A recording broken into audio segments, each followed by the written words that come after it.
ನಾವು ಓದಿದ ವಿಭಾಗದಲ್ಲಿ ಇವತ್ತು ನಾವು ಪರಿಚಯ ಮಾಡ್ಕೋತಾ ಇರೋ ಪುಸ್ತಕ ಹಂಸಯಾನ.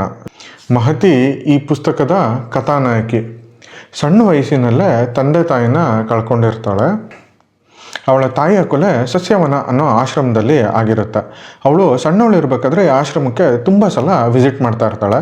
ಬಟ್ ಅವಳ ತಾಯಿ ಸತ್ತ ಮೇಲೆ ಅವಳ ತಂದೆ ಅವಳನ್ನ ಆಶ್ರಮದಿಂದ ದೂರ ಬೆಳೆಸ್ತಾಳೆ. ಬಟ್ ಮಹತಿಗೆ ತನ್ನ ತಾಯಿ ಏಕೆ ಸತ್ರು ಅನ್ನೋ ತಿಳ್ಕೊಳ್ಳೋ ಕುತೂಹಲ ಇರುತ್ತೆ. ಸೊ ಹಾಗಾಗಿ 20 ವರ್ಷ ಆದಮೇಲೆ ಅವಳು ಆಶ್ರಮಕ್ಕೆ ಭೇಟಿ ಕೊಡ್ತಾಳೆ.